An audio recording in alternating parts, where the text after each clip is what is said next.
এবার আইসিসি ও ভারতকে ধুয়ে দিল ভারতেরই খোদ ক্রিকেট বিশ্লেষক এবং বিখ্যাত সাংবাদিক শারদা উগ্রা মনে করেন যে আজকে আইসিসির এই পরিণতি বা এই অবস্থার পেছনে ভারতই দায়ী।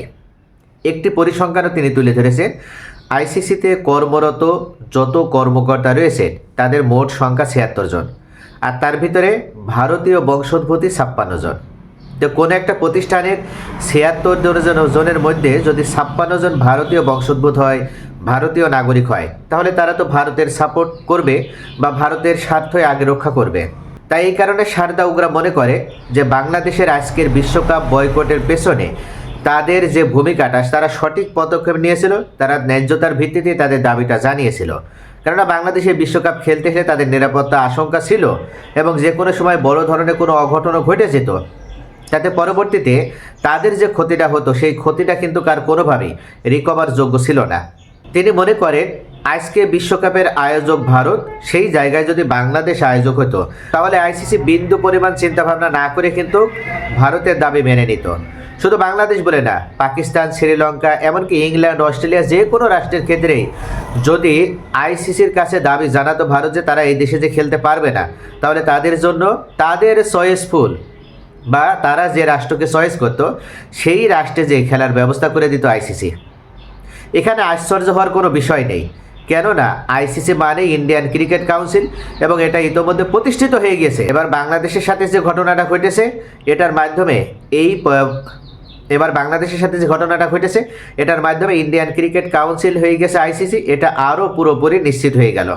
তবে তিনি উল্লেখ করেছেন আইসিসি এভাবে চলতে পারে না, এভাবে চলতে দেওয়া যায় না। আইসিসির অন্যান্য যে সহযোগী দেশগুলো আছে তাদের যদি নিরপেক্ষতার ভিত্তিতে আইসিসির কাছ থেকে ন্যায় বিচার প্রত্যাশা করতে হয়, তাহলে অবশ্যই অন্য সহযোগী দেশগুলোকে একজোট হতে হবে এবং আইসিসিকে ভারত মুক্ত করতে হবে।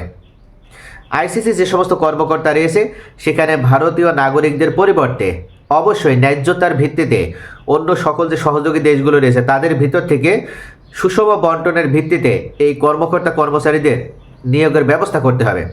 তাহলেই মূলত আইসিসি ভারতীয় বলয় থেকে মুক্ত হবে এবং তখন দেখা যাবে যে আইসিসি ফিফার মতো তারা স্বাধীনভাবে নিরপেক্ষতার ভিত্তিতে, ন্যায্যতার ভিত্তিতে কোনো রাষ্ট্রের প্রতি বা কোনো দেশের প্রতি তারা স্বজনপ্রীতি না দেখিয়ে তারা ন্যায় বিচার নিশ্চিত করতে পারবে।